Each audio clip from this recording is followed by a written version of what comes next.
Ta-da. Ta-da! Namaste. Salutations, welcome, greetings. It's Thursday night. It's 9 o'clock. And that makes it a Thursday Night Vibes with Master Rochi and Caitlin Cuckoo, the talent. That's me. What's going on?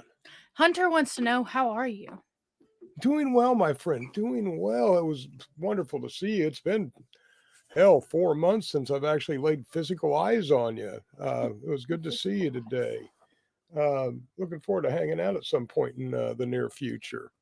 So, but yeah, doing well. Got some interesting stuff to talk about tonight. Would you like to say hello, Caitlin? Hey, fam. What's up? Oh, for anybody that missed it, we had a debut last Monday, and we will be doing this every Monday on the Grow Fam group. And this is a private group. You'll have to ask to join. But we are leading off the week with Master Rochi Monday, and it's Caitlin and I, and we're doing some different stuff on that broadcast and what we kind of do here. So check us out. We also stream that on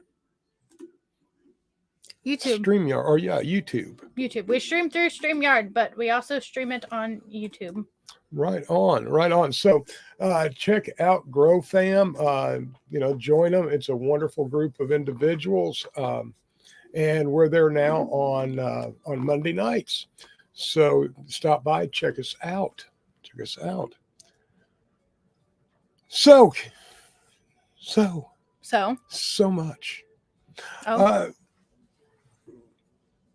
Well, what's going on? What's How poppin'? have you been on? Yeah. Studying a lot, working a lot. Both things. I have a midterm tomorrow. Midterm tomorrow. Once we get done with this little shindig we're doing here, I'm gonna be studying for my anatomy and physiology midterm. All right. So this means the TV will not be on The Walking Dead. I never said that. Oh, all right. I like to do multiple things at once. Oh, Yes. Not sure about that. Now, I noticed you didn't ask, why am I taking a midterm so early in the semester? Caitlin, why are you taking a midterm so early in the semester? What an excellent question. Why, thank you. I shall now elaborate on that for you, buddy. Maybe I'm sorry. So traditional classes are 16-week courses. I, in my immaculate intelligence, am taking 8-week courses. So an 8-week course is a 16-week course packed into an 8-week course. And really, that's like double the time. Yeah. Well, Subtracted. Negative double the time. I said subtracted. Negative double the time. Because you see, you pick up so many of my traits. Oh yeah. So, yeah. Well, very good. Very good. It is time for me to take my midterms. I'm halfway done with 2 classes. Well, I always thought the best strategy for the night before finals or midterms was a little review and a good night's sleep. Well, I'm going to study and watch a show and sleep, of course. On the bright side, my midterm isn't until 2 p.m. So that's good. But yes. Yeah, I just kind of the way I used to study is maybe the last thing are like stuff that might be on the test, might be bonus questions and stuff like that. Then I would review it like the night before, but most of my major studying was already done, and that way I could get a good night's sleep and be fresh for the test. Well, I have 2 more chapters to reread because I'm going back through. Sorry, getting comfortable there. Well, by all means, don't let anybody stop you here. I'm going back through and rereading the chapters because last week, or I guess it was this week rather. Was it? Yeah, it was this week on Sunday. This Sunday that has passed. Sunday's the beginning of the week for me because of how calendars work. I took an exam, which I guess was kind of supposed to be review for the midterm. Mm-hmm. It's separate from the midterm, but it's the same stuff that's going to be covered in the midterm. And the only thing bad about me in tests is I psych myself out when I am taking tests. So me and my gut get into arguments while I'm answering questions. All right. Yes, that's called test anxiety. Mm-hmm. And you know that there are some breathing exercises that can help reduce that anxiety. Oh, there were all different types of breathing going on during this 1.5-hour period of my life. Right. But yeah, no, I'm pretty good at psyching myself out while I'm taking tests. And a lot of the time I just need to go with my gut instinct first answer. Right. But that is also why I am rereading the chapters.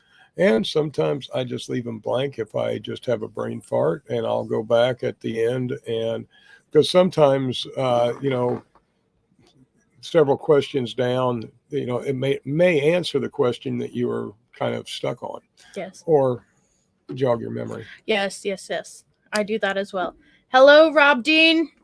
Rob Dean, my Sup, friend. Man? Thank you. Namaste. Thank you for joining us. And then also hello, Doyle. Hello, Doyle, my friend. Glad you're here. Namaste.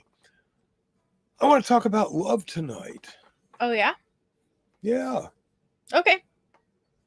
Now, we pretty much know that. We're coming up on Valentine's Day, right? Yeah. It's coming. And now on our Monday show, we're going to get into all kinds of like weirder stuff like herbs and things that have been used to attract love, maybe some love spells type of talk. And you'll have to tune in Monday, but we're going to kind of get off the rails on love on Monday on Grow Fam. But right now, falling in love a lot is just a chemical reaction, right, between two people. I reckon. And that's where you get the sweaty palms, the butterflies in the stomach, got to talk to each other all the time. And that's one kind of love, and that's I guess that's like the first hit of crack. And people keep wanting to try to duplicate that feeling, but that's kind of a one-time deal. Right. As far as, within a relationship, it kind of comes and goes. But I want to talk about more long-term love, when those initial feelings have subsided, and the honey, as they say, the honeymoon is over. Where does Right. so where does that come from? Where does that feeling of love come from? Yeah, I mean, would you say it's a different type of love? Yeah. Yeah. Yeah. Oh. I haven't looked into the particular stages of when you're falling in love with another individual. However, I feel like you said, there's the honeymoon phase, Right, of falling in love with another individual, and then there's kind of just like the rest. Not to say that the rest, not to downplay the rest, but like what I mean by the rest is I feel like that's where you really make the more deep personal connection with the person that you are falling in love with. And like where you discover whether or not you are actually in love with this person, or just like how they made you feel for a little while, I guess. right. It's much more than just hormones and the urge to procreate. Yes, I think you do reach a much deeper connection, and that's what it is. But it's also not an easy love at times. No. But I think Valentine's Day is a wonderful uh, Hallmark holiday. Hallmark holiday.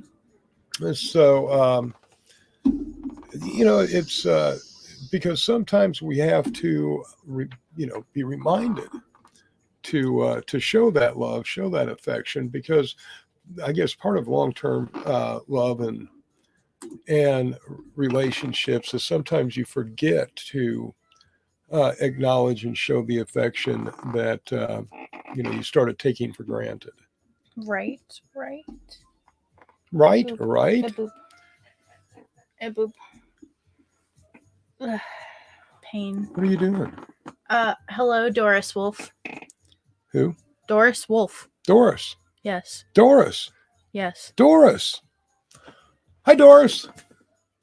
I am happy that you are here. Thank you for tuning in. It's weird, Doris Wolf. Why? Why is that? I'll tell you later, buddy. Okay. All right. Because weird. Doris, where are you from? Let us know in the comments. I was going to say, I don't think the camera is going to speak. No, but she can reply to us in the comments. Okay. Silly goose. Silly goose. Well, if you say so. Silly goose. I locked the cats out. You think you did. But yeah, I feel like the next stage of love after the honeymoon phase is where you really start to learn the other individual that you have chosen to go with. Go with. That's deep. That's deep.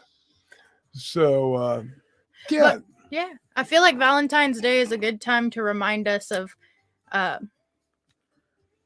love feelings. But and sometimes I've been there. I think everybody's been there to a certain extent. Where you are alone and you're searching for that love, and it's really tough, especially if you've just moved or relocated, and you start kind of getting down on yourself. So the first I guess the first step in finding love and in attracting love is a little self-love. You've got to promote the vibe that you're open for love. Well, I've always heard, you gotta love yourself before you can love anybody else. This is so true. And, it's hard to recognize when you're broken. You almost have to, see a reflection or something, and people can try to tell you you're broken. And you got to kind of unbreak yourself. Yeah. And start showing that self-love and opening yourself up to being loved and being in a relationship and being even approachable. Because sometimes, you just put up these, I guess, lack of a better word, psychic walls. Right. And even though you feel and you're acting approachable, the vibe you're sending out is, don't approach me. I see what you're saying. One of the things, and men are really bad about this, is if you're really wanting to,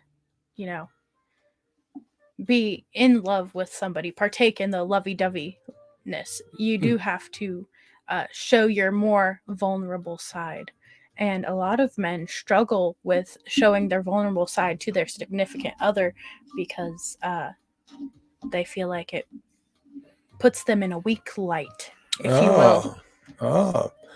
I would tend to disagree. I think it reflects a even a greater strength.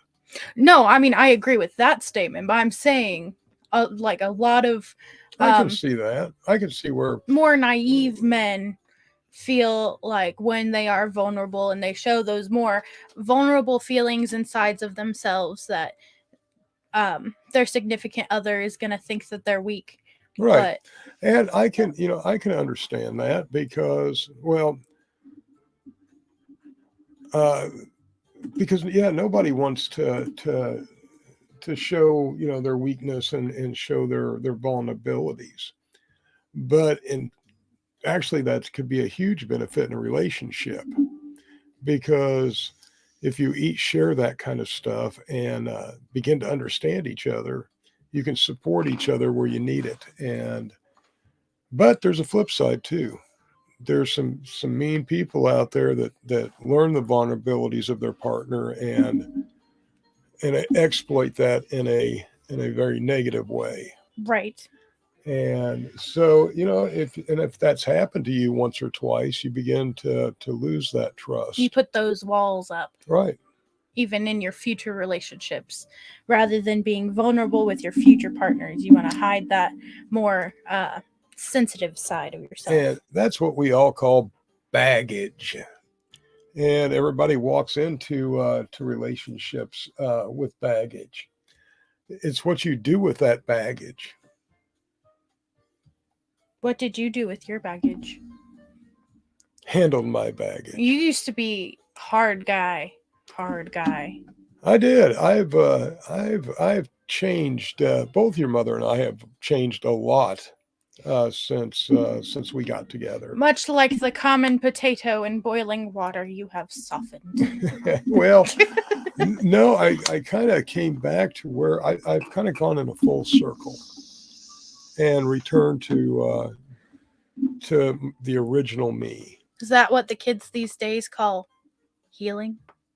I guess that's what kids these days would call healing. So I've kind of I've kind of returned to the beginning. And it's but the journey has made me who I am. So yeah, I was pretty hard and all. Yes. Not anymore. No, you're different. I'm different. You have so many people say that. Transcended. They say I'm different. They say you're weird. I know. Potato. That's fine. I don't know about transcended, but it gives you a different perspective. I've had a amazing life. Just absolutely amazing. I've gotten to travel and do and see and go and have learned a lot, experienced a lot. Gained, lost, had wealth, lived in a trailer in the wintertime with no water. So, uh, it's I've been to the highs and to the lows. Doris Wolf said her and her husband met 25 years ago. That is wonderful. They've been married 23 years and they're still waiting on their first argument. Now that is a solid relationship. Tim Tucker said, "What's up, fam?" Greetings, namaste. Thank you for joining us. Doyle said that him and his wife have been together 49 years this year. That is amazing, Doyle. And I couldn't imagine either one of you with anybody else. Yeah. Mrs. Bearded Buds is here. Hello, Mrs. Bearded Buds. We've got to get together. We do. She said her and her husband have been married 20 years and have been together for 22 years. Fantastic. Now, you see, this is what I'm talking about. What we're talking to a lot of people that know what, that long-term love is. And, a lot of it is recognizing our own faults, but also overlooking the faults of the other. Right. So, you can't you can't let little faults run the whole. Caitlin said, "Mom, I'm thirsty. I forgot my drink." Interesting. Kind of off topic, but an interesting comment. Oh, well, you're assuming that Mama Rochi or the troll in the corner is even paying attention to this broadcast. I don't know. So, it's kind of hit and miss with Mama Rochi. Water. Chuck is here. He says Chuck. namaste. Namaste. D is here. Hey, D. Hey, D.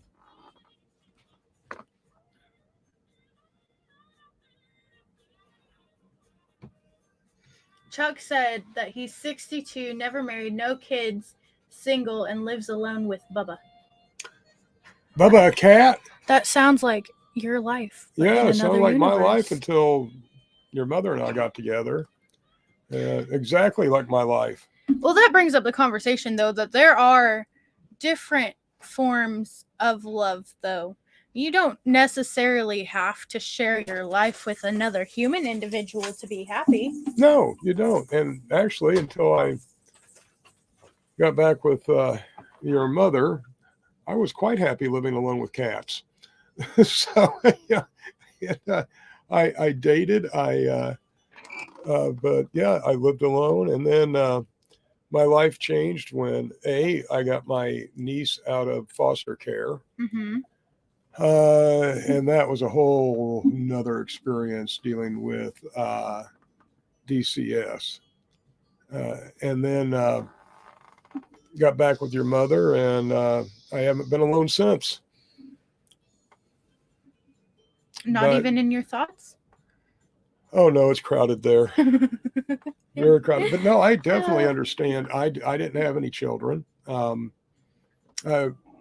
That was kind of by choice, but yeah, I was happy. Mm-hmm. Yeah, I was happy. I'm kind of weird. I didn't have any TV. I mean, I had movies, right? But I read a lot and had all my music, and I'd come home and read and listen to music and just chill. Right. Doris Wolf said the main key to a loving relationship is to never try to change your partner. You fell in love with them the way they were. Why should you change them? Let them be themselves and give them lots and lots of love. You know what, Doris? You are exactly right. If you need to change somebody, you don't need to be with them. No. You've got to accept them with the good and the bad. That's paramount. I feel like the only time you should try to change your partner is if they themselves are wanting to change and express the need to you as their partner that they want to make changes. Oh, yeah. I mean, that's part of being, being there for growth and support and all. but I'm not talking about voluntary change. And I don't think that's what Doris was talking about. No, and I know it wasn't. I was just expanding on the subject a little bit. Watch out, watch out, watch out. Getting a lot of feedback from just touching the table. Expanding. Well, why are you reading that? I think Bubba's a dog. Oh, okay. There's Bubba's a a dog. dog I had emoji. Bubba the cat that he was the closest thing I ever had to a child. And we were together 24/7 for a long period of time. Caitlin, history is written by the victors. Oh. And it's true. You won't find many records of the losing side's perspective on things. And that's just the way history is. Mm-hmm. History remembers the winners, not the losers. Right. And this is what's kind of happened to us as a country and our use of cannabis early as a country. Now we've had generations that have grown up with it being illegal. Everybody knows it's illegal. And there's a lot of reasons and different stuff out there on why it is illegal. So what I thought I would do is kind of explain to everybody how this all happened, how it came about, and where it is today. So this is going to be kind of a multi-series little deal because it's too much to throw out all at one time. Okay. Well, are you curious? About cannabis? Yeah. Why it's illegal? Why Sure. why did they take away our cannabis? Why did they take away our cannabis? Well, that's what we're going to find out. Well, hit me. Oh, I'd love to. I'm ready. I'm going to hit you. Back in the early colonial times, up through the 1930s, hemp is extremely valuable. Right. The cotton gin was invented in 1793, which made cotton more competitive, but it was still a long process. Hemp didn't have anything to rival the cotton gin. So as time marched on, more refinements were made and cotton became cheaper and cheaper to produce. And hemp was still extremely hard to extract, but it was the best material for textiles, ropes, clothing. It was extremely, extremely valuable. Right. So in 1916, the USDA put out Bulletin 404, and it predicted that a decorticating and harvest machine would be coming out, and it would make cannabis and hemp America's biggest crop.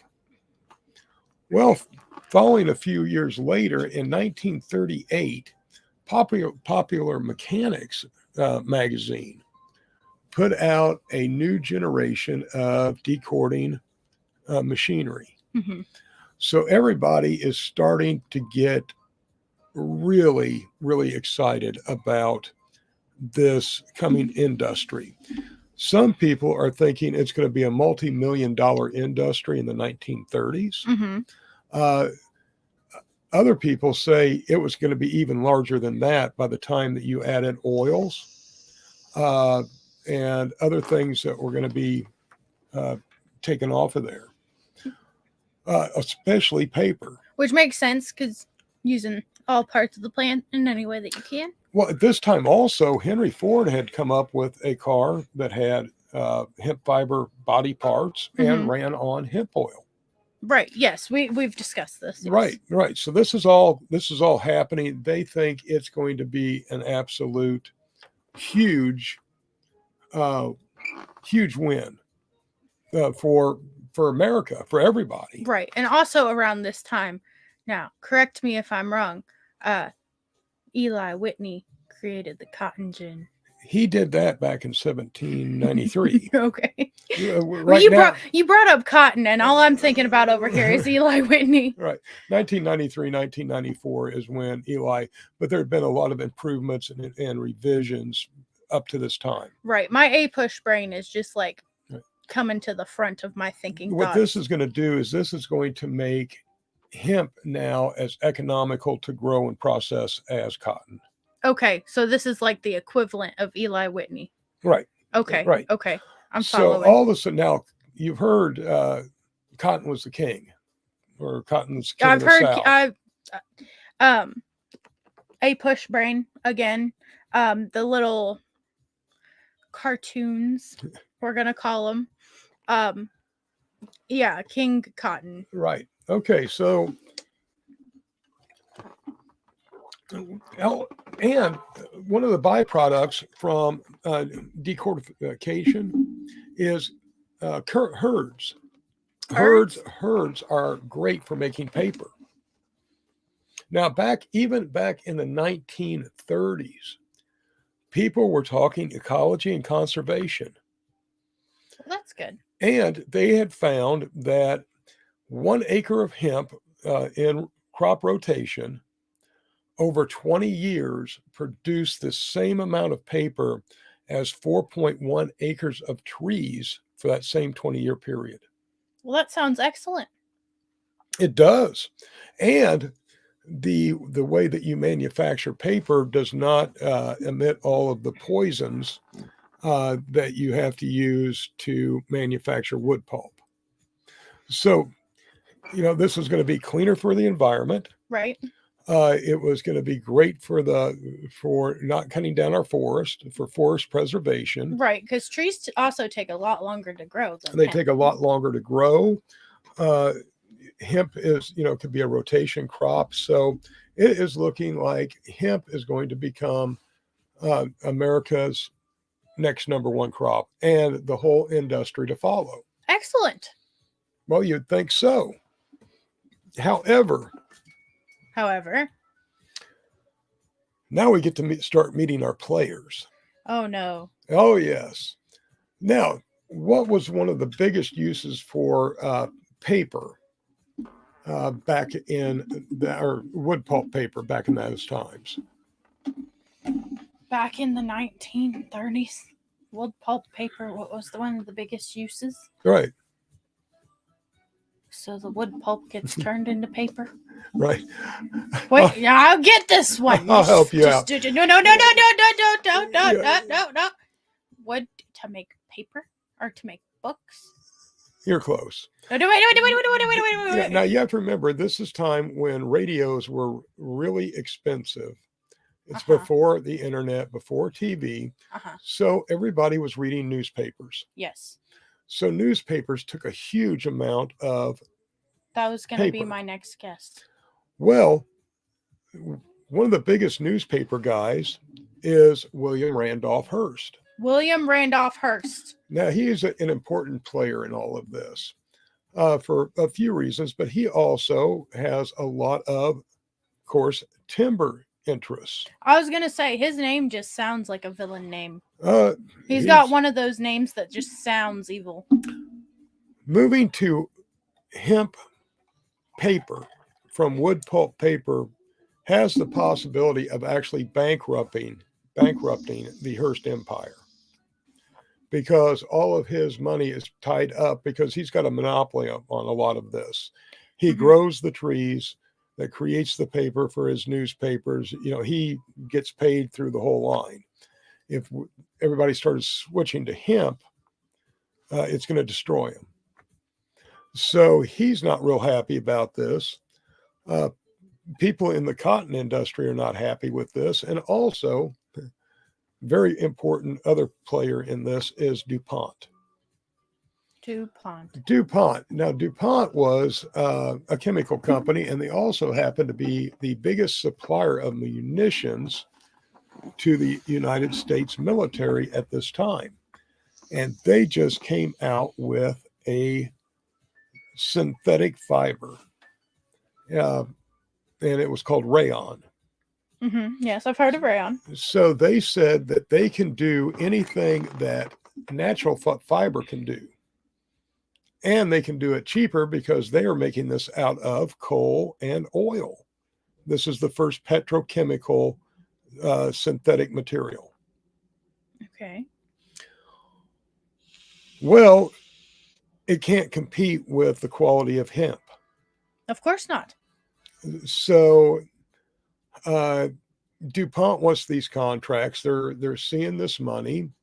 So now you've got some steel people, you've got newspaper people, you've got some very powerful people, and William Randolph Hearst was also the newspaper baron. He basically owned pretty much all the newspapers, and he was famous for yellow journalism. You know what? I think Bill Hearst in this story, he really made some mistakes because he could have cornered a couple of markets here if he would have just used some of the trees, which I assume were growing on his own land, and taken those to manufacture homes, and then taken that land to produce hemp and then make hemp paper. He could have cornered the market, and then also he would have a market in like homes that he built for other people, selling those off, making the big bucks, because people are always going to need a place to live.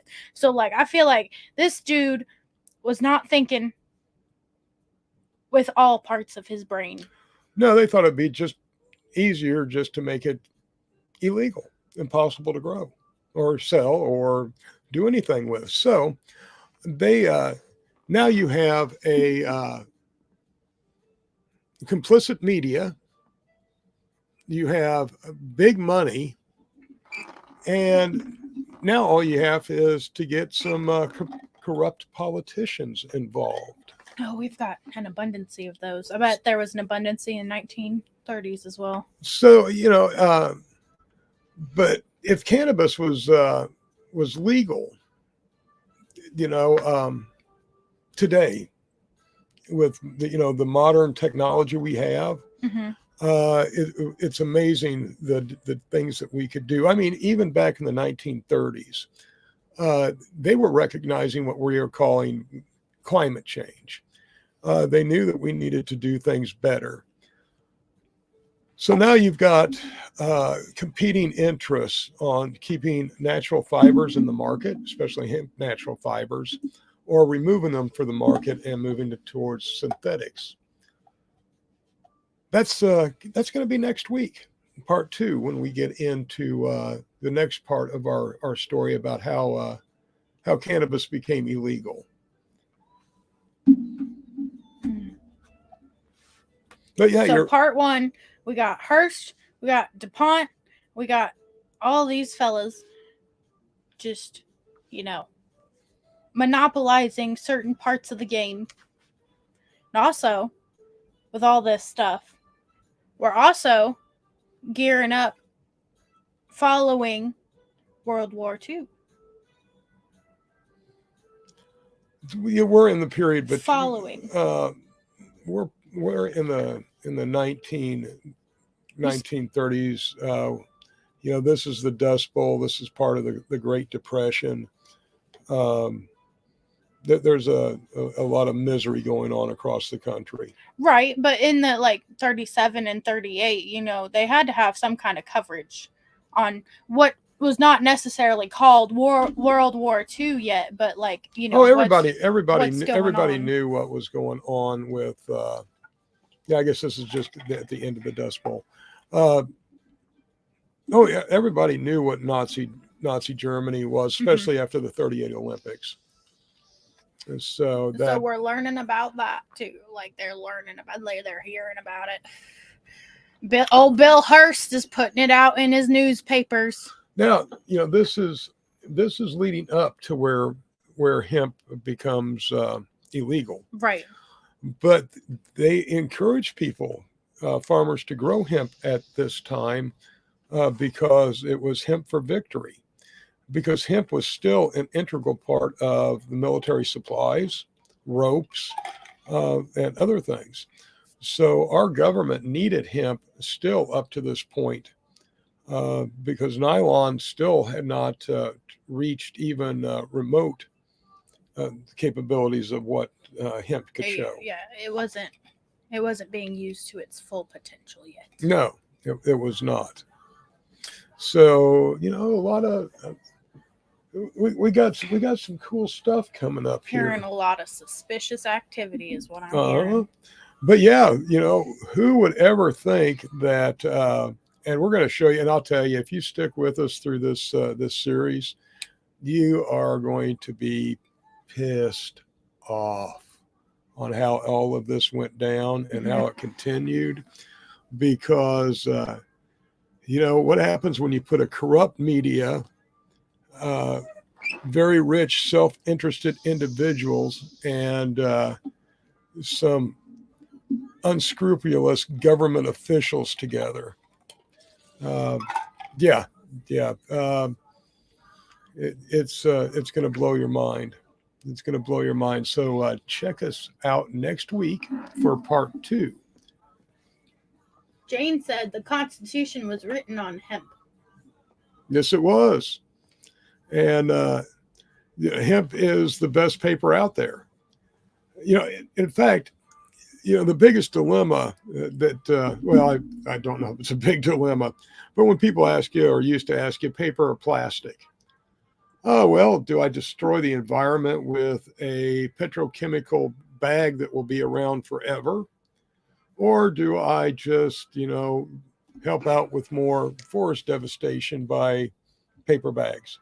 Right. And, that's a bad place to be put in. And, hemp has a fantastic oxygen CO2 exchange. I mean, one of the highest. It is great for recouping soil, help with soil reclamation. That's what they've been planting around Chernobyl for years to help draw the radioactivity out of the soil. Right. There's so much benefit to... Gotta exchange those hydrogen molecules, my dude. Right. And, and what's wrong with a little smoke at the end of the day? Right. Right. Or a little smoke during the day. I'd like to expand on Jane's comment. She said, money corrupts everything. And I think it goes deeper than that. We've all heard that money is the root of all evil. But looking back, it's all about power. And in the more modern societies, money equals power. Power and greed. Power it's a big thing. Mm-hmm. It goes to people's heads. I don't know if money corrupts everything and everybody, but it definitely can have a negative effect on people. Yeah. And especially, and we're talking the ultra rich. Right. And, they could, spend and never run out of money. Right. But, again, it's greed and power.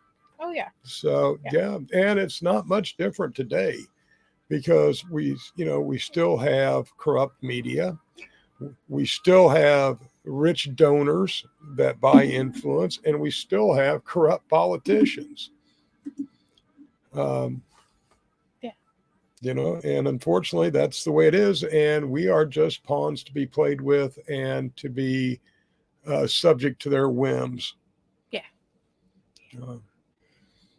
They just feed us garbage and expect us to believe it. The sad thing is and neither, I'm going to say neither of our lifetimes will we see a major shift to where, this power and corruption from money and, all that. I don't think we're going to see where the human race transcends this. Oh, a major awakening? Yeah.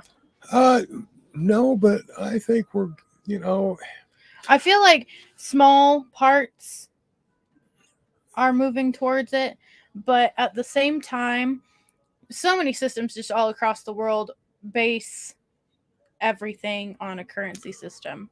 Right. We don't have any uniters. That's the problem. There's nobody that's really putting a uniting message out there. like we are, with peace, love, and good vibes. Right. That it's okay to be a tribe, Mm-hmm. but you don't have to war with other tribes. Right. Share your wealth, share your knowledge, share your traditions. Let's understand each other, gain a greater understanding, and bring us together. Again, tribes can be great, or tribes can destroy. And if they keep the tribes just nipping at each other and causing problems, I mean the government Mm-hmm. or governments, it is so easy for them to rule over us. As long as we're fighting amongst ourselves, we can't take time to see what they're shoving down our throats and stuff that we don't want, we're not aware of, until it's too late. And if we had been doing a little less fighting between ourselves and looking after our brothers and sisters, I think we could be a little bit better off. And I believe starting with term limits is a good place. Right. I feel like the only way we're gonna see like exponential change is if, circling back to The Walking Dead, if there is a major apocalypse, because in apocalyptic times, okay, so there's a few different apocalypse type scenarios to look at. In The Walking Dead apocalyptic type scenario, I would say, now it's not necessarily a currency, but their main thing that they value above all, which is logical, is food. Right. No food, no living. No food, no live. Foodie, no livey. So like their main thing is food, and then also people. Hold on. Food and people. Hold on. I'm waiting. You heard it here first. Mm. From Caitlin the Talent. Mm. No food, no live. No food, no live. You heard it here first. No food, no live. Caitlin the Talent. These is the facts of life. No food, no live. Put that on a t-shirt. That's deep. But then there's also, I know you've played the games from the Fallout series. Mm-hmm. In that version of apocalyptic world, I can't play right now. I know, but I'm just using it as another example of apocalypse scenario. I threw them away. I need new controllers. Do you think Santa will bring me new controllers? Disc replay, buddy. I'm going to write a letter to Santa Claus. So you're a little late. Christmas in July. Oh my gosh. But in the Fallout world, they just come up with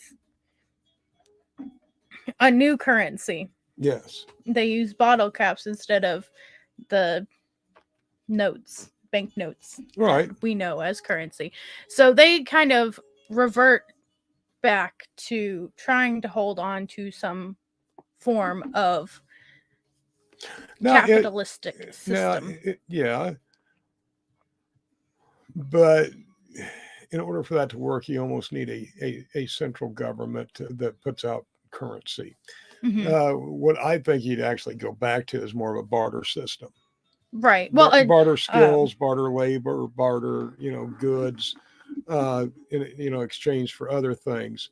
And, there will be barter items, such as, metals and different things. One of our peeps brought up in the comments that we need to go back to a barter system. I'm trying to find it. Yeah, Jane brought up that we need to go back to the barter system. I think I think we're too late to go back to a straight barter system. I think it's a wonderful idea. I really do. And in smaller communities, you could probably do that. Mm-hmm. But for the larger items, it would be hard to barter with a national corporation. Right. Right. And unfortunately, if it was a cottage industry village or artisan's village where you could barter within yourselves. Bread bakeries. Right, and still shops. Be able to get cash for flowers, for real world stuff. Wheats. Right. Crafts, arts, vegetables, fruits, fruit cakes. Well, yeah. So yeah, I think it could be in the right community, a barter system could be a great addition, especially also as saving other people and yourselves included money by being able to exchange stuff in a barter way and save cash. Chuck said cobbler. Oh, cobbler. Shoe cobbler. Oh. Shoe cobbler. I'm thinking peach cobbler. Peach cobbler. With vanilla ice cream. Cherry crisp. With vanilla ice cream. Cherry crisp with vanilla ice cream. Heck yeah. And I'll take a double dose of insulin. So, yeah. Chuck said no water, no life. I agree. Because with no food or no water, depending on how your body system is, when you start going without food or water, you can survive for approximately 3 days. You'll die of dehydration before you will of starvation. Exactly. That's what I'm getting at. 3 days. Approximately 3 days, no food, no water. However, if you have water and you just don't have food, 21 days. 21 days. Based off of your body mass index and stuff like that, because how long your body could eat off of itself. Yeah, it starts with the fats individual and then works to the muscles and individual all that stuff. metabolization. Yeah. Yes. Yes. Correct. And what are you studying for tomorrow? Anatomy and physiology. Okay. Yeah. Very good. Yes. Metabolization. Yes. Depending on how much glucose your body wants to push out of your muscles. Because that's what happens. That's how we get energy is your muscles pumping out glucose. Ah, right on. Very good. Very good. Yes. So have you learned about love tonight? Rob Dean said he's bartering with puff, smiley face. Puff, what? Puff, smiley face. That is a excellent barter item. And having good growing skills is essential. And being able to grow organically would be essential, I would think, in a post-apocalyptic or world, because as we're talking about, cannabis and all can be extremely effective medicine along with recreational uses. So definitely important. I'm really thinking on this whole barter system idea, because I take it to not necessarily the negative level, but the more violent level of, hey Joe, I'll give you 5 loaves of bread if you go beat this person up. What difference is that than, hey Joe, I'll give you $500 to go beat this person up? Exactly. It's no different. I mean, you're not. Yeah, but I feel like with the barter system, you wouldn't have, there would have to be records to be kept through the barter system. And I know we don't necessarily, I know people circumnavigate the records we keep on. We're not going to keep records through the stuff barter and system. such, because. No, there is no reason. I mean, unless the people who are doing the bartering want to keep records for themselves, like secret bartering. But no, I don't think it's anybody's business of who you barter with. But also, though, hey Joe, I'll give you 10 loaves of bread if you go this person.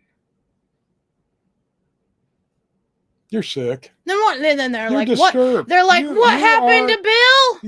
What happened to Bill? you are Someone killed disturbed. Bill. You know, you take this barter system instantly to murder for hire.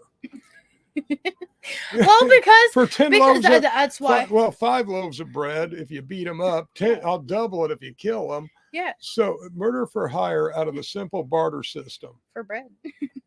For bread. For bread. But because that's like, you're disturbed. Yes, admit it. I know it happens now, even though we don't have the barter system, but I don't know. I feel like it'd be easier to get away with the barter system. It'd be easier for benevolent acts for hire with. So if we're going to have a sting operation, we'd have to bust them in possession of giving the other guy the 10 loaves of bread. Yeah. I feel like if you found the right person in today's society, if you said, hey, I got 10 loaves of sourdough with your name on it, if you can go whack off this dude.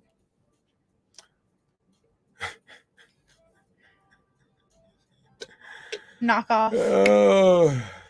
That's some poor phrasing right there. Okay. Well, yep. You know, maybe on that note, we should end these poor individuals' torment. But you know what? We haven't talked about who sponsors the show tonight.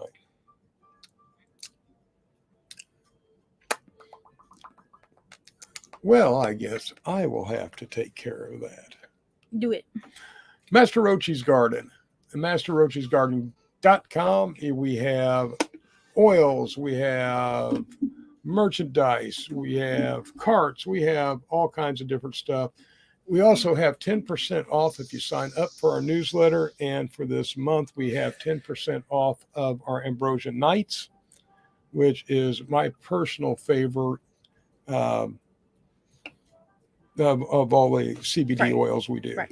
So Rob Dean, I misspoke because I was thinking of getting somebody whacked, like getting them killed, whacked. But then I also, in my mind, combined that with having somebody knocked off. So whoopsie daisies. Whoopsie daisies. And Ash, that is correct. Glad I'm not the only one that noticed. Ash, that is correct. Do not make me mad, or I will be trading loaves of bread for your life. That's just how it rolls. 10 loaves of sourdough, you're gone. Well, I guess you could say Caitlin's going to get you whacked off for 10 loaves of sourdough. Homemade sourdough. Oh. Homemade. This is a barter system. Everything's homemade. So, all everything. Is it worth it? Is it worth it? Caitlin whacks off for 10 loaves of sourdough. No, gosh. So no, anyway. Caitlin will have you whacked off for 10 loaves of sourdough.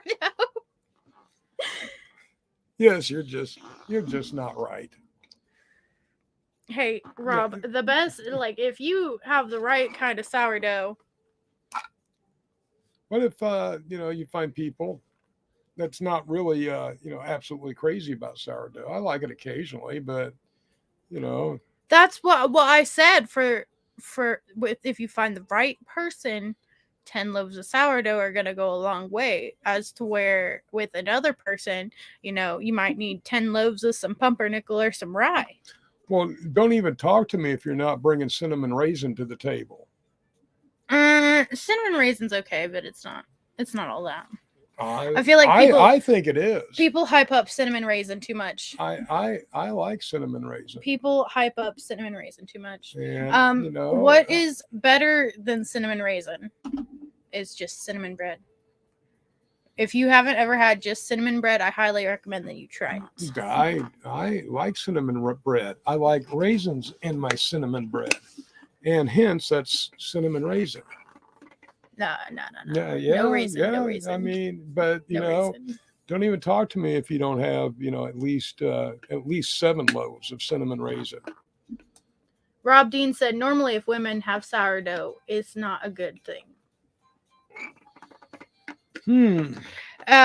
To expand on that, Rob Dean, any kind of excess in yeast is typically not good. However, if we're baking bread, you need the yeast.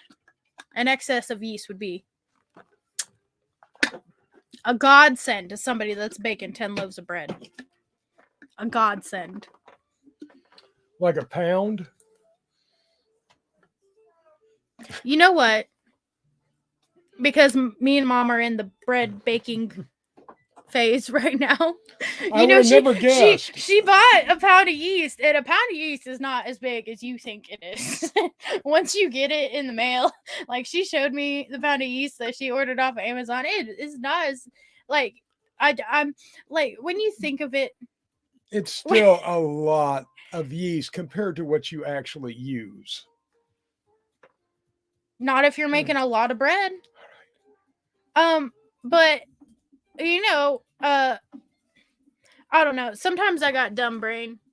Sometimes I got big dumb brain. When Mom said she bought a pound of yeast, I was expecting, honestly, like you know what, like a 20-pound sack of potatoes looks like. Oh, I was gonna say I thought you were expecting like a thing of sugar.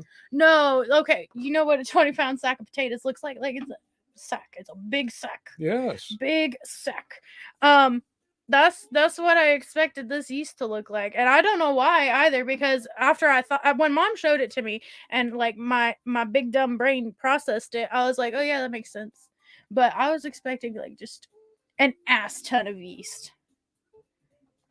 It's not I'm guessing you're thinking yeast weighs absolutely nothing. Well, it doesn't weigh that much, but well, to fill the volume for 1 pound that you're thinking, it would almost have to weigh, next to nothing. No, but no. Oh, no, that's okay. I will tell you where my brain made the miscalculation, because it was not please do. With the mass of the yeast. Okay. It was with how much is a pound? How much is a pound? That's where my brain made some miscalculations, because for whatever reason, my brain was like, a pound, that's a lot. It do be not a lot. And I tend to forget this a lot, that a pound like ain't jack diddly squat. Like when Mom said she bought a pound of yeast, I thought she was getting like a big old sack of yeast. 'Twas not a big old sack of yeast. My brain made some miscalculations. I'm disappointed in you.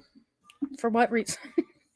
Because I figured as being my daughter, you would be able to recognize what a pound is fairly easily. Well, okay, so I can when I actually have a conversation with my brain, and I'm like, okay, listen, a pound.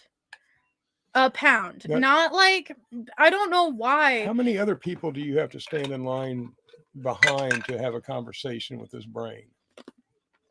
I just talked to it. Okay, but you don't have to wait for anybody else to finish talking to it in there before you can get to it. Well, listen, no. It's just, but I just do one of you in there tonight. I do have to captivate the attention of my brain, because my brain's like, oh, a pound, that's a lot. That's a lot. That's like a 20-pound sack of potatoes. That's what a pound is. A pound is just like a 20-pound sack of potatoes. Like a big old sack of potatoes. When I think of a pound, hold on. You heard it here first. From Caitlin the Talent. A pound is just like a 20-pound sack of potatoes. Well, not like potatoes nowadays either. Okay. Not like the plastic bag, like the old style potato sacks. Yes. For whatever reason, my brain says, that's a pound. That is a pound. That is a pound of yeast. Yes. And you got to think, like I see 5-pound dumbbells like all the time, and my brain's still like, yeah, pound of yeast. That's a big old sack. Right. I don't know why. So I don't know why. I don't know why you would think that. I don't know why you would think that either. Well, and that's like not the first instant that my brain has confused me with as to how much a pound weighs. Like I have to, like I said, you gotta get its attention and be like, no, a pound is not that much. It's not that much. But brain don't want to listen. Brain do not listen. Brain don't be listening. Brain don't be listening. Jason Willis said. Jason Willis said, "A sack is a sack." In more ways than one, Jason. In more ways than one. Yes. Yes. When I think of any pounds in general, I think of the old style potato sacks. Don't know why. That's something that you and your therapist can. My brain says those. That's discuss. My brain says those. That is how you measure pounds. Those are different pounds. The old style potato sacks. The burlap sacks. I have no idea, and I think those were more of a 40-pound sack. But hey, Brandon. Hey, Brandon. What's up? Brandon, what's up, my namaste. Dude? Thank you for joining us. We've covered quite a bit tonight. I feel like if corn was in one of those sacks, it'd be real dusty. Don't you think so? Like, it'd be real dusty, right? If you had corn in a burlap sack, it'd be real dusty. You know, I'd love to give you 3 sacks. A 20-pound corn sack. 20-pound sack of corn, a 20-pound sack of potatoes, and a 20-pound sack of yeast. Uh-huh. And have you tell me which one's the heaviest? They all weigh the same. Well, not according to you, they don't. But they're different.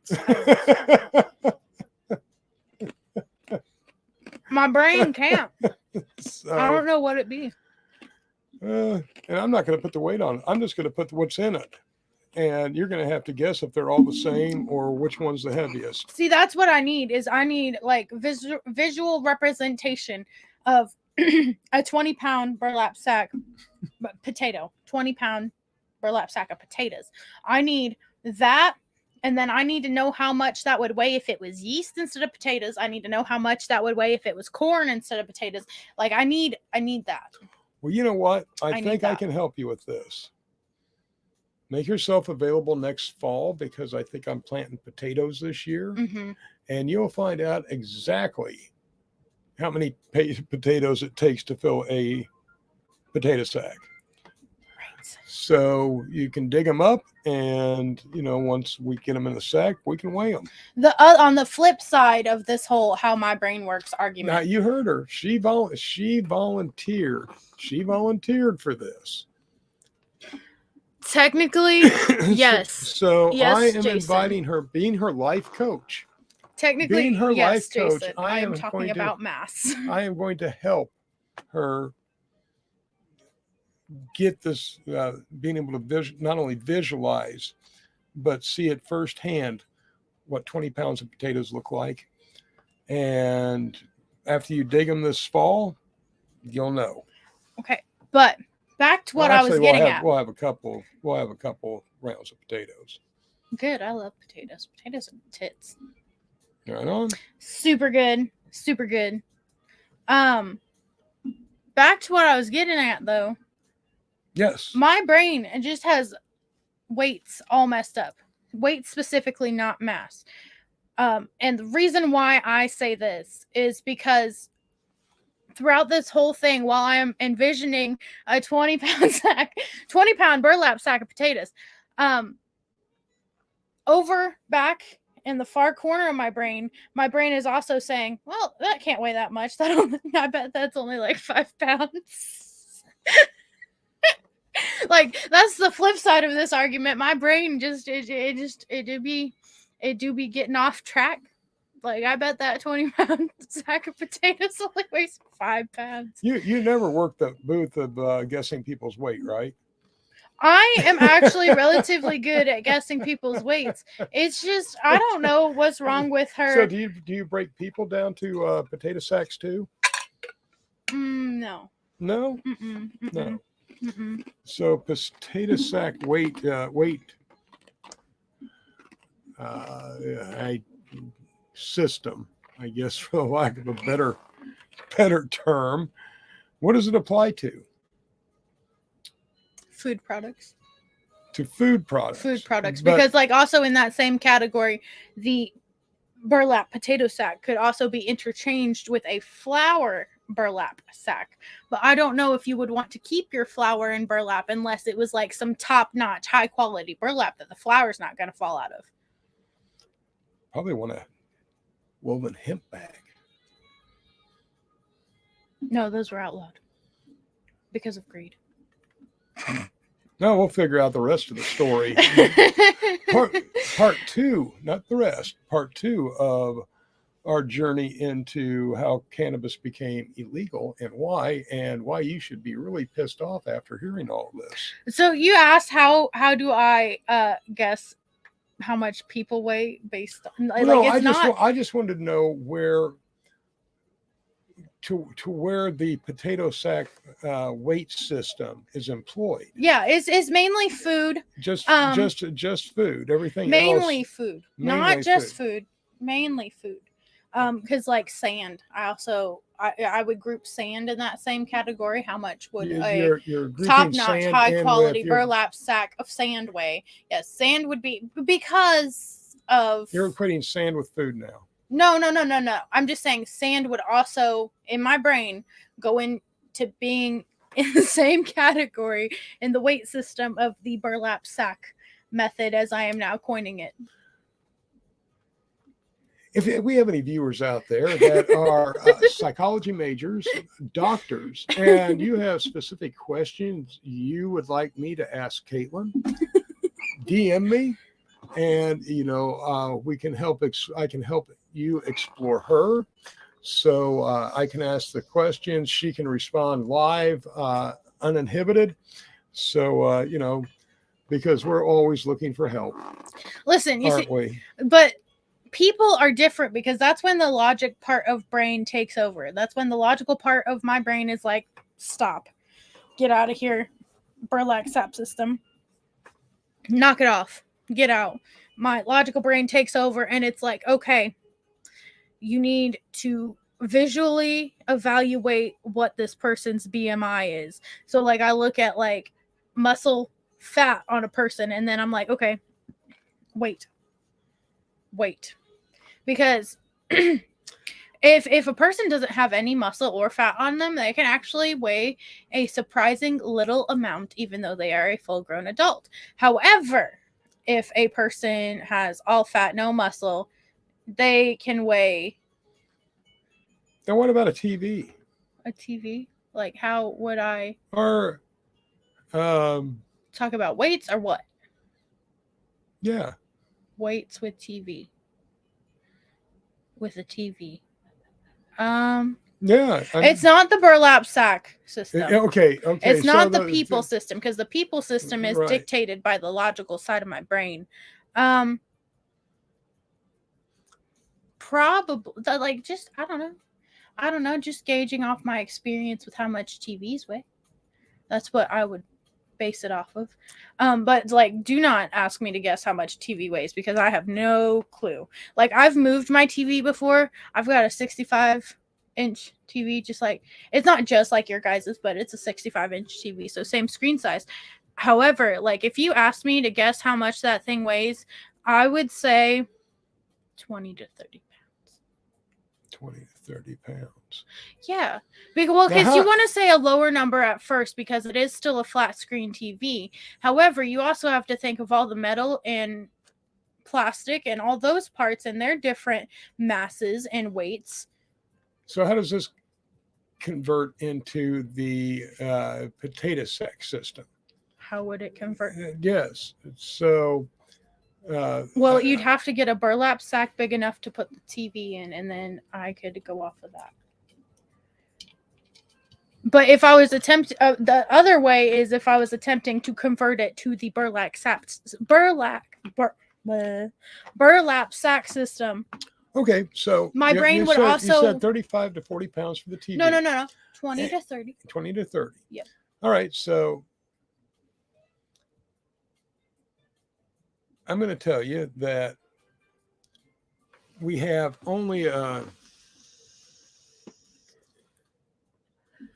you have to choose from carrying a 20 to 25-pound bag of potatoes or a 20 to 25-pound flat screen TV.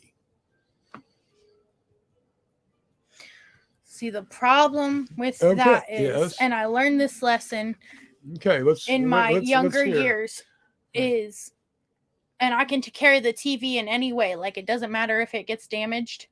Well, no, you got to take care of it. If I got to take care of it. If I got to take care of it, I'd still choose the TV. But it all has to do with distribution of mass. Distribution. How the mass is evenly distributed. If I didn't have to take care of the TV, I'd be throwing that bitch over my head. And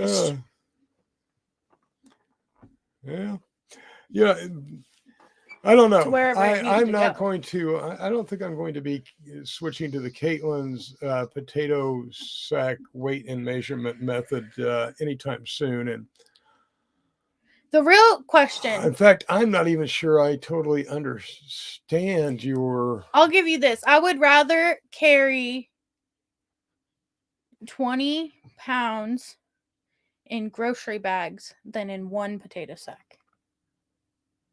Because I would be able to distribute the weight more evenly and be able to carry it more evenly, as to where with like a sack of potatoes, you got to grab like the mouth of the sack and then carry it like that.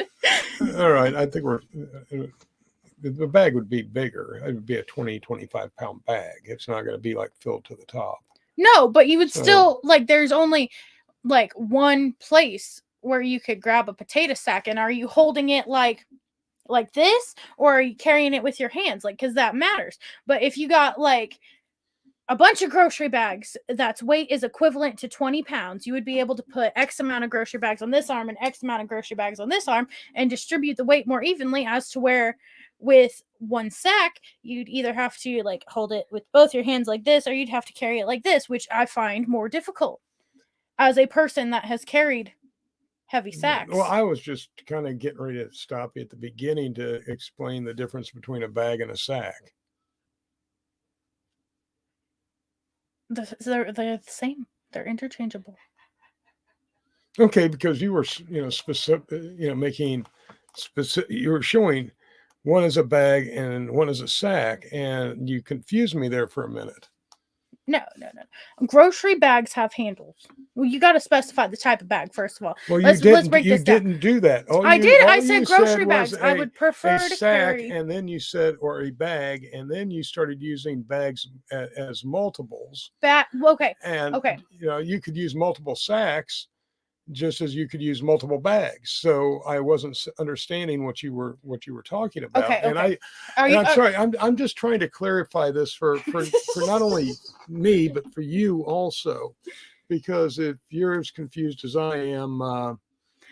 Jason, it would depend on how well you could grip the sack with your hands as to whether or not you could throw it over your shoulder. You learn these things the hard way. If is also the other thing that I'm thinking about in relation to sacks. Like, I live on a farm. So I'm also thinking about bringing a whole nother pound system into this. I'm also thinking about 50-pound bags of horse feed. So, like, if there was a way that you could optimally carry Cannabis. Said burlap sack over your shoulder with, like, handles, okay. But if you're, like, trying to carry, like if I throw a 50-pound bag of horse feed over my shoulder, like, that's not a problem, because like the weight distributes to the back, the front, but it's got to like rest on my shoulder in a certain position. Makes sense. But if you're like throwing the whole sack over your back and all that weight's resting on your back, you got to be able to grip it and hold it. That way you don't hurt yourself. Well, no, I don't think I don't think you overthink things. No, not at all. No, but I think you keep, your logic as simple and pure as possible. I think so. Yes, I have to agree. that you're amazing as far as your pure simple logic. Mm-hmm, mm-hmm, mm-hmm. Yep, I yep, agree. I agree wholeheartedly, and I'm so happy that you've shared this with us.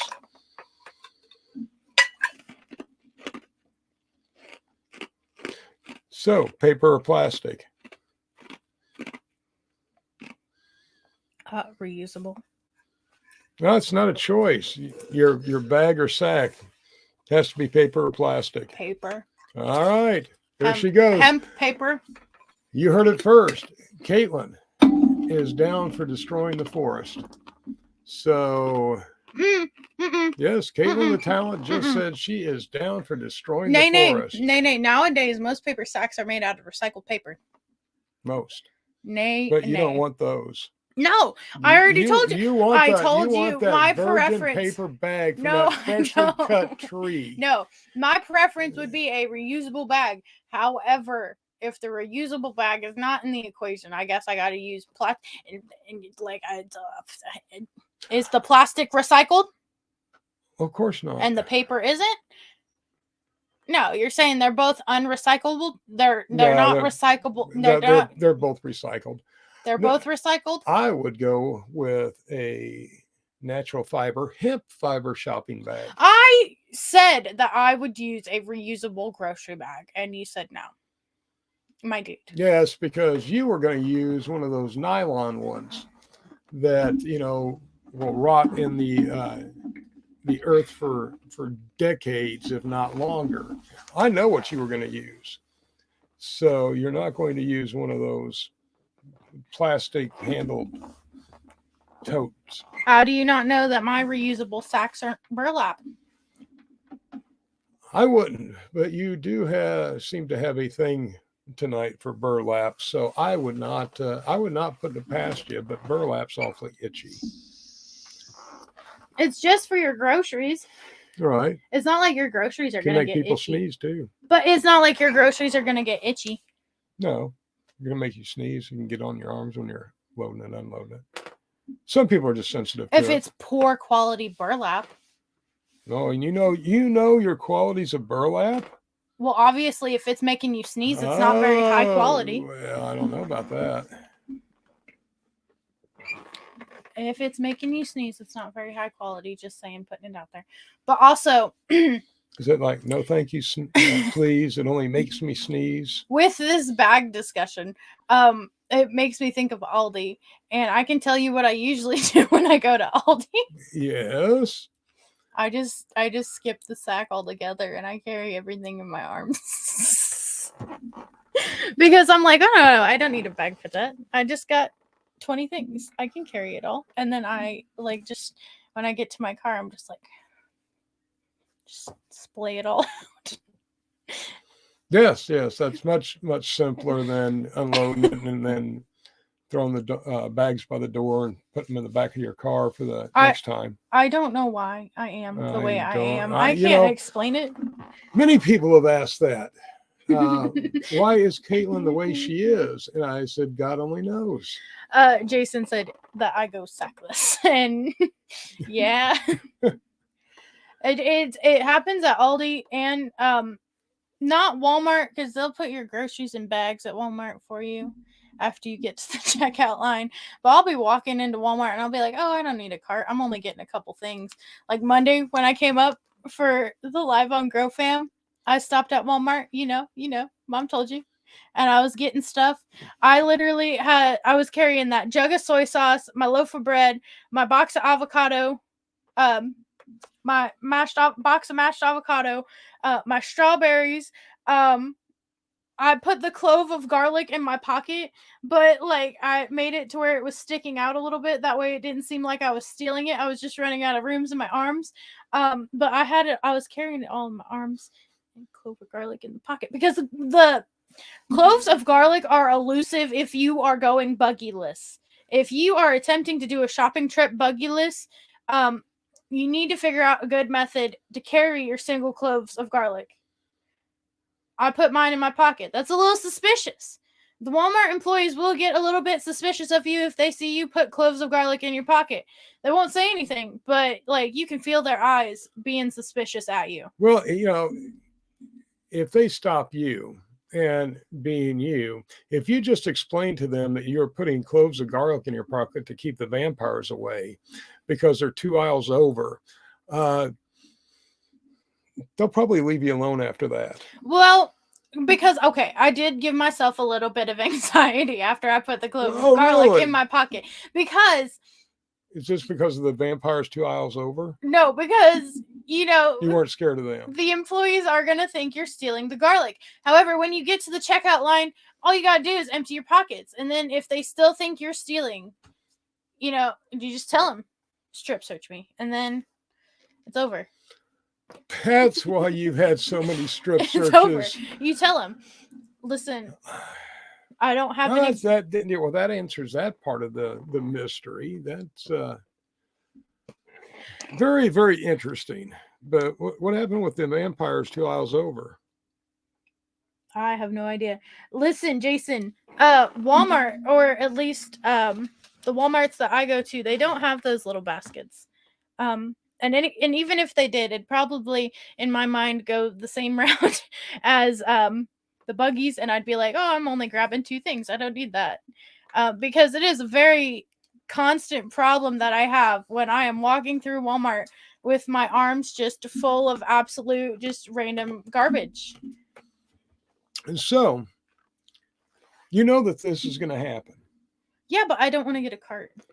And I don't want to get a basket. Walmart, I have not seen baskets in Walmart in a hot minute. Now, some of the higher end Walmarts possibly have baskets, but I shop at the very low end, very very poor Walmarts.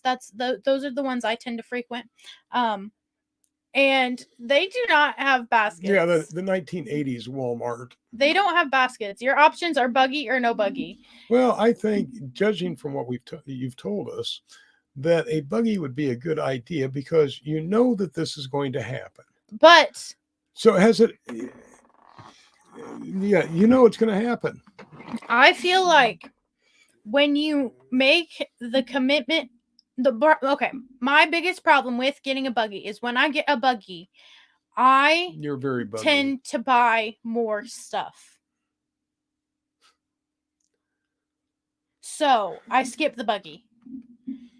Okay, so you would rather be encumbered and suspicious and just downright weird than show some self-control. Yes, because listen.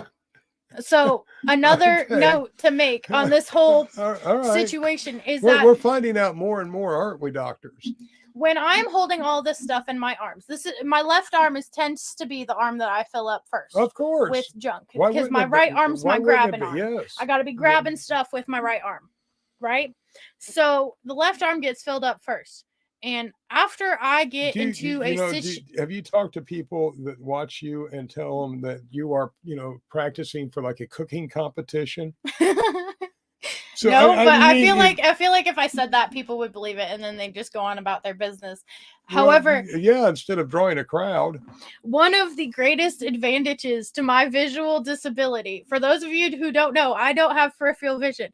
One of the greatest advantages to it is I cannot, unless somebody is staring like directly at me, like in my face, I cannot feel them judging me. So like 95% of the time, I just look like I'm going on about my business and I don't give a care in the world what anybody else thinks. I still think that you need a cover story for law enforcement, store management, and maybe psychological professionals. Over a clove of garlic? Garlic is just where it begins. No, because you want to know how much that clove of garlic ended up costing? Where does it end? 80 cents. Where does it end? Christmas hams? Anyway, no, I wouldn't be able to fit a ham in my pocket. But anyway, like I fill up this arm from first. Caitlin, the talent. A ham will not fit in your pocket. Now, like sliced ham, that could fit in my pocket, but not like a whole ham. So this arm fills up first. This arm gets tired first.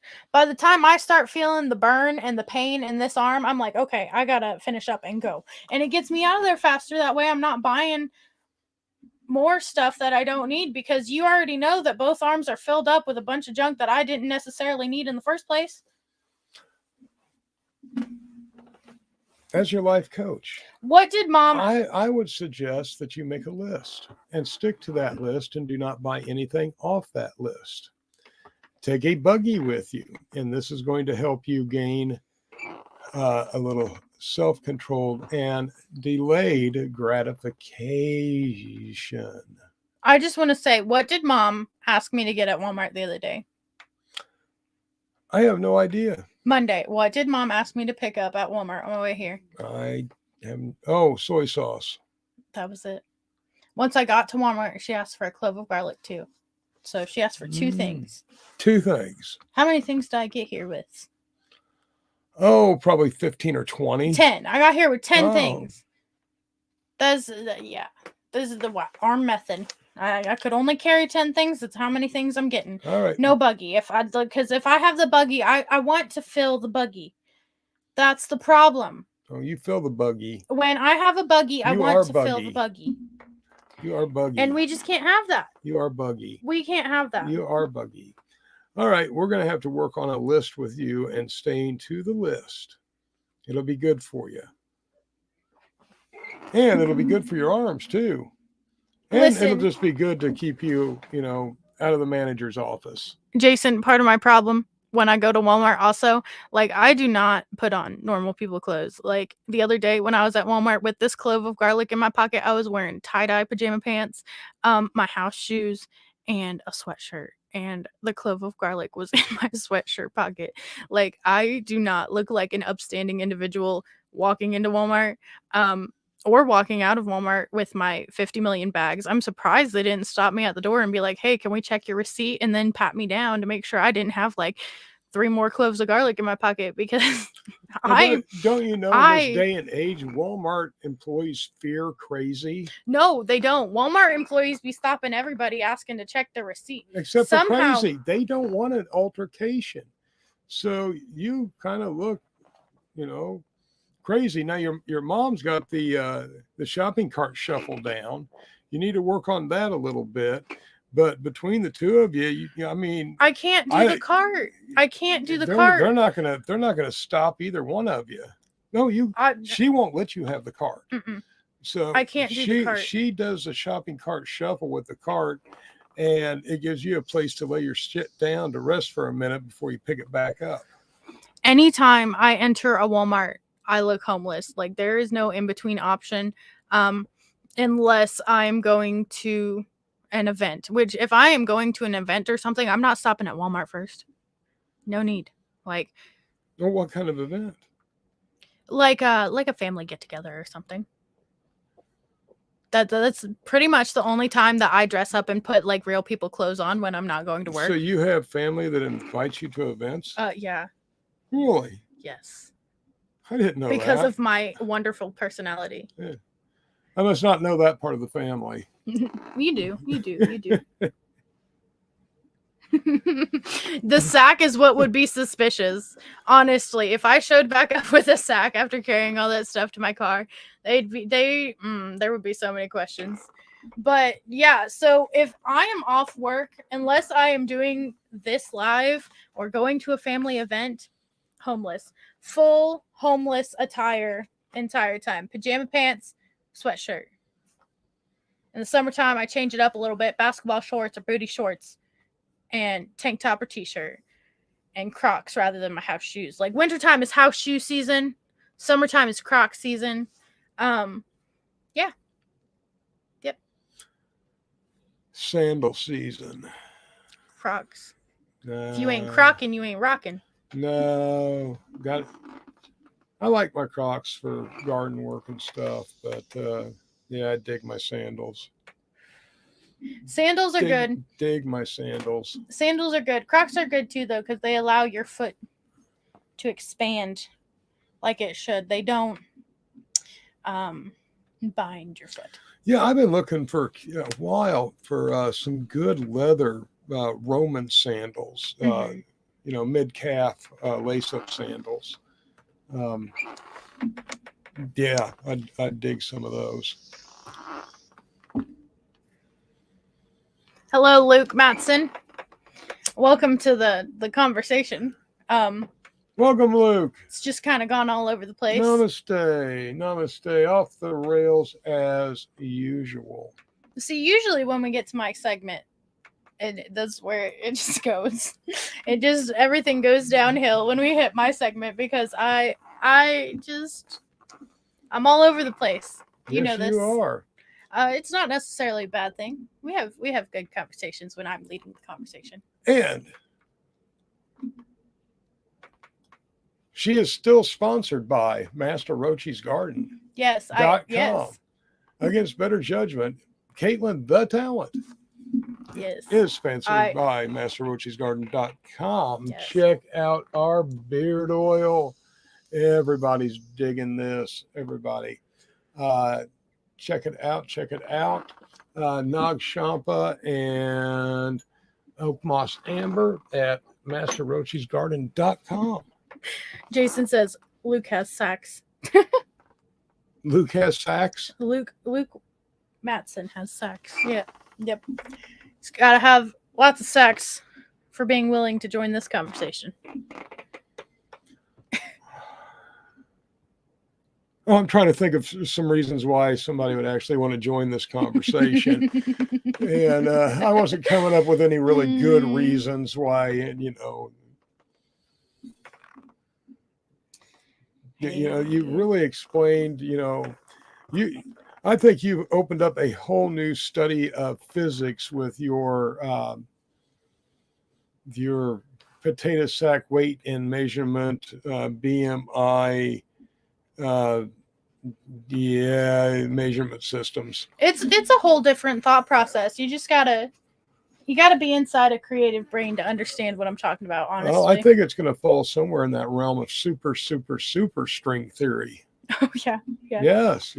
I mean, you're really starting to get out there into some other dimensions with these weights and measurements. Chuck, where we're at, it is 10:37. 10:37. That's what time it is. That is. Except for time doesn't exist. We've talked about that too.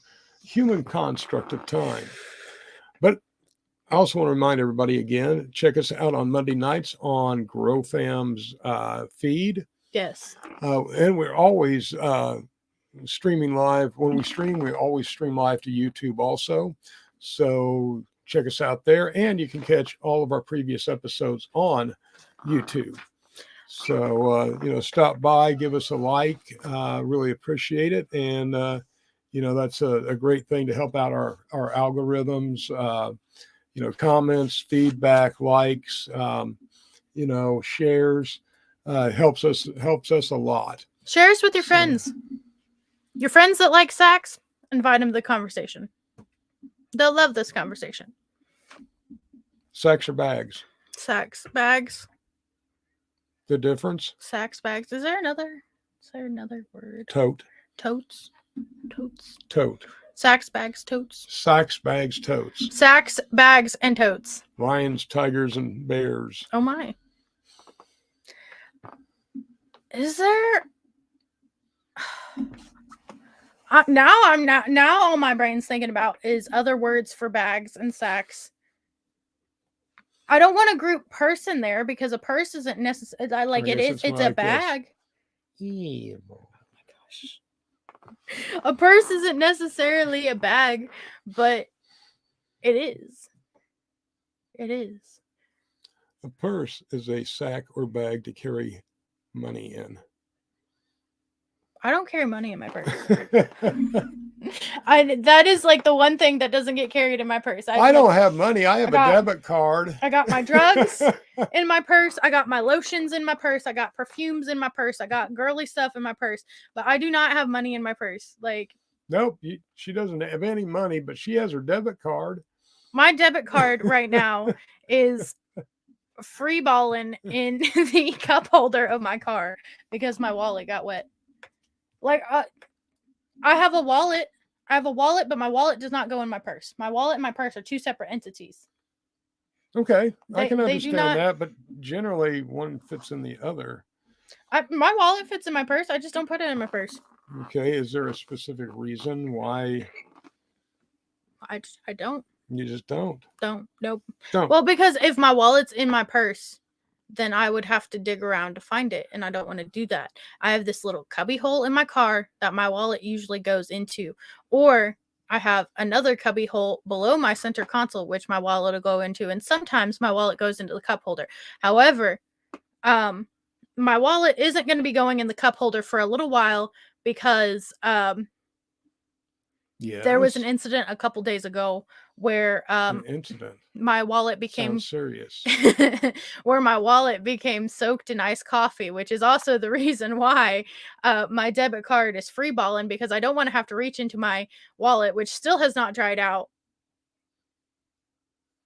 my wet wallet, to get my debit card. I would prefer to just mentally keep track of the location of my debit card through the various space of my car. So it has been in the driver's side door, the passenger side door, and now it's chilling in the cup holder.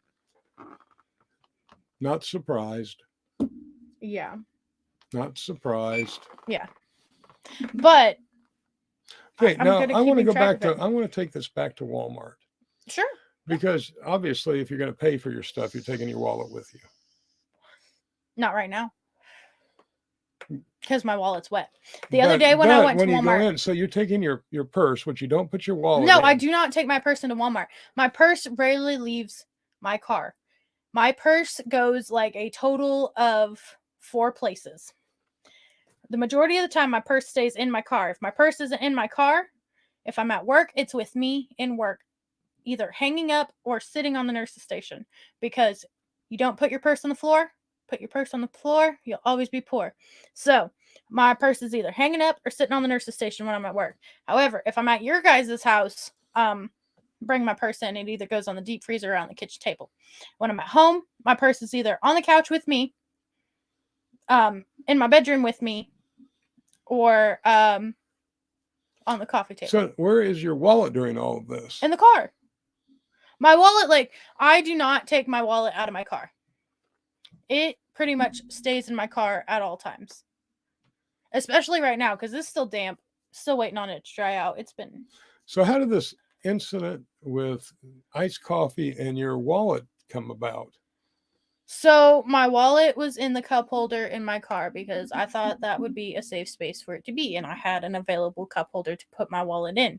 However, I did not account for the fact that the last time I had my gentleman friend with me, we had both cup holders full, and he had set his iced coffee in a place that was not a cup holder, and it got tilted over and leaked all the iced coffee into the cup holder where my wallet was residing in, and wallet became soaked with iced coffee.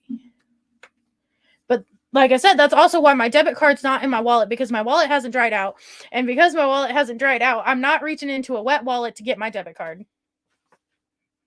Of course not. And who would? No. I don't like wet things. Do not. No. Mercy. Not my cup of tea. Mercy. Not my cup of tea. Jason said she cannot use her pockets because they are chock full of other shit like garlic. True. Accurate. She says that she was bringing the garlic to us, but I did. I am still relying on my story that she was actually stuffing her pocket because of the vampires that she thought was 2 aisles over.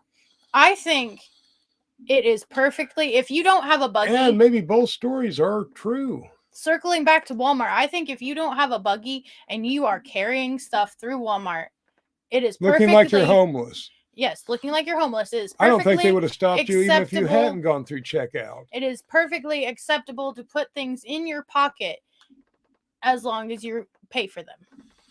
Don't let the crazy one go by. Just as long as you pay for them. Don't say anything. Just, we don't want any problems. If you're paying for them, it's fine. It's all good.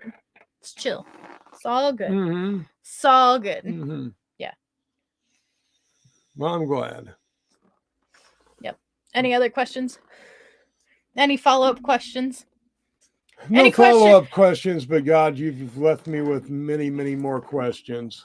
Any questions from you, fam, on how or why my mind works the way it works? Because inquiring minds do want to know. Yeah. Jason said he thinks there are a lot of vampires in Walmart. Facts. Straight facts. I agree. I avoid Walmart at all costs. Jason's spitting straight facts tonight. Right on. Oh my gosh. So we have established the existence of vampires and that birds are not real. Yes, vampires, birds aren't real. No, those are two things that have broke on this show. Burlap sack system. Yes. I don't know how much coverage that's actually going to get. But announcing that vampires are real might might stir the same reaction that you got when you went with your birds weren't real comment. It was covered by 60 Minutes and Fox News made fun of it. So, Now, vampires are real. Zombies aren't real just yet. Do zombies have the possibility of becoming real? Absolutely, totally, 100%. I believe in zombies. They could happen. It could happen. We got funguses taking over insects, controlling their bodies. It could happen. 100% believe. Maybe that's just being controlled by a higher life form. Fungus can be scary. A parasite. Well, it's a parasitic fungus. All right. Well, we know fungus are connected, through to everything. So that's another topic we can cover at a different point. Yes, we will eventually go over fungi. I like fungi. Mushrooms have good umami flavor. I like mushrooms. Yeah. In fact, I really like mushrooms. A lot of people don't like mushrooms because of texture with both regular mushrooms and those of the magical variety. However, Magical Mystery Tour. The only qualm I've ever had with mushrooms of the magical variety is sometimes you get the ones with the gritty texture. I am the Eggman. The gritty texture is what I don't like. But I power through it like a champ. Cuckoo, cuckoo. Like a champ. Cuckoo, cuckoo. How do you feel about the gritty texture? Never bothered me. It doesn't bother you? It doesn't bother me. It doesn't make you feel like you're eating sand? No. See, the gritty texture bothers me a little bit, but it doesn't. I don't know if I've had that many with a gritty texture. Well, you remember those ones, the first round, as I'm going to call it. Vaguely. Those had a gritty texture. Not like a super gritty texture, just like a slightly gritty texture. And well, I found the two varieties I personally like, and that's the Yeti and the Hillbilly Bumpkin. Are the two varieties that I found that I personally have a liking for. What even was the first round? I don't even really remember. I have no idea. So, of what you're talking about. In fact, It was like the first year of the business. Mm-hmm. The first year you hadn't gone to CannaCon or anything yet, and CannaCon. We need to go back there. When I was swimming in your pool, and you came up to me with a proposition, and you said, "Hey, if I could get this, would you be interested in some?" And I said, "Yes, 100%." Right. How much do I need to give you? And I think I gave you like the first time, and I think you got them a couple times, but I think I gave you like $140 approximately the first time. I'm talking about round one. This would have been like 2020, 2021. Somewhere in that area. Round one. Do you remember round one? No. I barely remember yesterday. It would have been 2021. 2021. I definitely don't remember the late 80s and a good chunk of the 90s. 2021. And I'm referring to the certain subset. Now, the early 2000s was pretty good. I do have some recollections of that time. The real question, Jason, is why are your underwear gritty? Personal hygiene. Yes. Jason, personal hygiene. Self-care is the best care. Yes. Self-love, self-care, those are two things that we need. But yes, that's personal hygiene. Gritty underwear, that's the place I would start. Take care of yourself. Love yourself. You spend the most time with you. Why not do it while you're clean? And if you're like me, even when you're alone, you're never really alone. No. See, if I start to smell myself or if my underwear are gritty, like I'd be taking a shower. There's and believe me, by the time she does, we've already told her for 3 days that Caitlin, take a shower. No, okay, listen. Caitlin, take a shower. Listen. Caitlin, you really need to take a shower. Listen. Day 4, Caitlin says, now this is day 4 after the first day of Caitlin, you need to take a shower. Is, oh, wow, I smell. I'm going to go take a shower. Listen, yes, I never get to the point where other people can smell me. Really? Because this was recently, really? I think it was about a week ago. I came up here and I was wanting to take a shower, but I ended up not taking a shower. I know. Mom hugged me and said I smelled good, and I hadn't showered in like 4 or 5 days. Your mom loves you. She doesn't want to say hurtful things. She would not tell me we had to open up the windows and it's January, February. Whatever. But she would not tell me that I smell good. 2 days we had to freeze. Me and Mom are really honest with each other. You wouldn't take a simple shower. But, why do I go to Walmart like that? We want to be positive like this for you. Why do I go to Walmart like that, Jason? We're not going to tell you. We love you. If I'm not at work and I'm not going somewhere specific, like if we're not doing anything, if I'm not in work clothes, I'm wearing pajamas or comfortable clothing. Period. It's just how I am. Like, I'm not going to discomfort myself just to please others with a visually appealing representation of myself. I love myself. You'd rather be revolting. Well, pajama pants and a sweatshirt aren't necessarily revolting, but I do know that some people find it distasteful for people to wear pajama pants and sweatshirts out in public.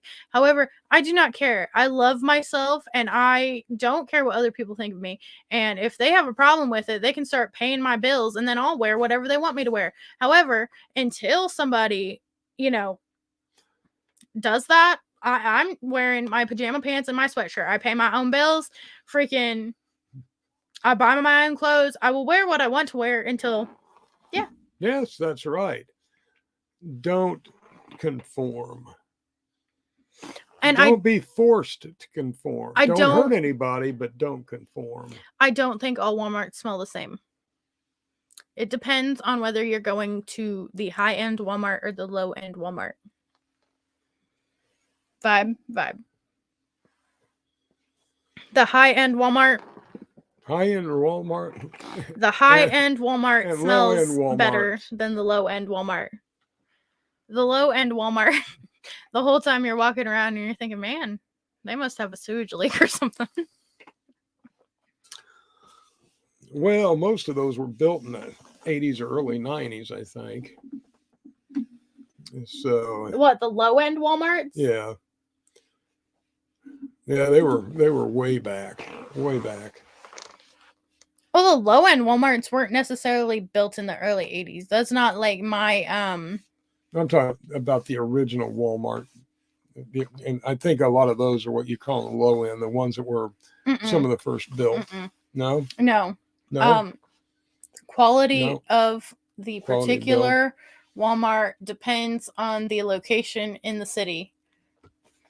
Really, you think they're built to different standards for different locations? No, but do I think that certain Walmarts are more well upkept than other Walmarts Oh, that's a due possibility. to certain influencing factors from the culture surrounding the Walmart? Yes. Hmm. Yes. So now you're a sociologist. No, I'm not a sociologist. I never claimed to be. Well, you just did. No, I did not claim to be a sociologist. I just said that, like, obviously, if a Walmart is in a poor neighborhood and they do not make as much money as a Walmart that is in a higher end neighborhood, the Walmart Corporation isn't going to put as much money into upkeep and maintenance of that Walmart as they would the one in the higher end neighborhood. Period. Or the better making the better money making Walmart. I can see That's that. what I'm saying. All right. So, all right. like, the Walmart on the south side of Terre Haute, which, like, Now it makes a decent amount of money. It's just it's I don't know how much you talk to people in Terre Haute, but, like, since I work in Terre Haute, I have conversations with people that live in Terre Haute, and they do have a preference on which Walmart they go to, for sure. I'm in my outpost. I talk to no one. The South End Walmart, which is the one I always go to, is considered the Walmart that is on the bottom of the totem pole in the Walmart world in Terre Haute. All right. And then the East End Walmart is, like, top of the line. But also, the East End Walmart, another reason why they might have to maintain and care for that Walmart more is because there's also Meijer across the street. So competition. Ooh, competition. Oh. But also, the East Side is, like, the rich side of town. Oh.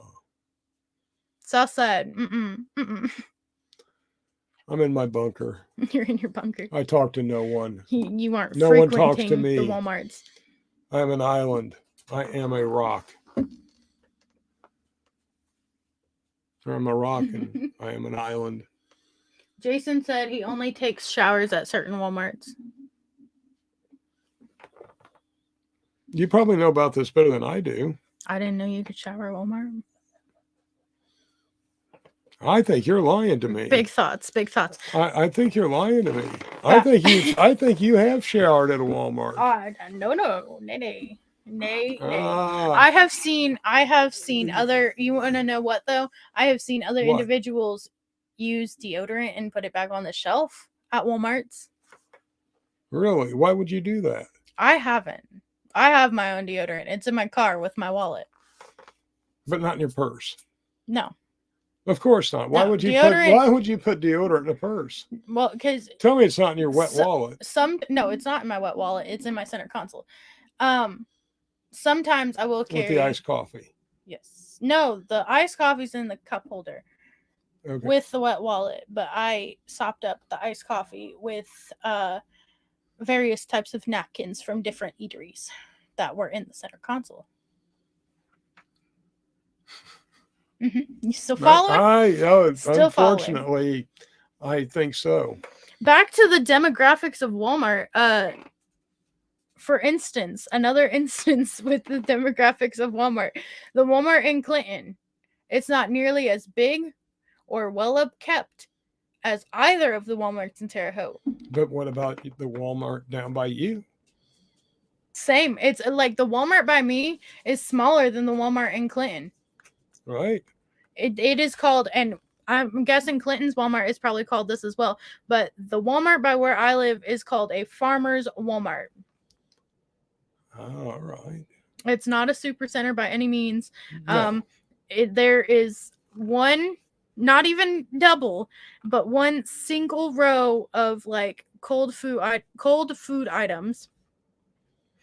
And then like, so it's like a glorified Dollar General. Kinda, yeah, actually. That's a good descriptor. Oh, I know both of them. Yeah. Yeah. You could probably get more food products at Dollar General than my Walmart. Honestly. Because like I could tell you almost everything that's in the fridge section at my Walmart.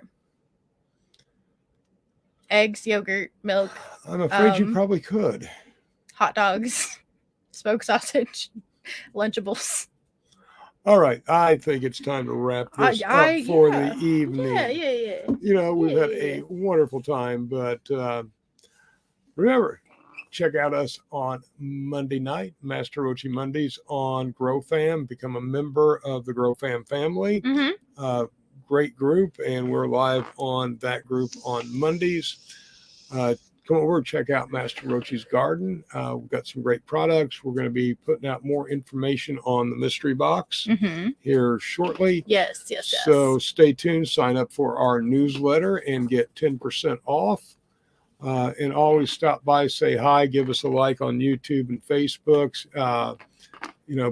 Follow us on Master Rochi's Garden on Facebook. Yes. Go check out our website at masterrochisgarden.com. And but we really appreciate those likes on the garden.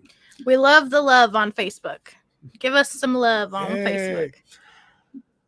And as always, peace, love, and good vibes. Good night, everybody.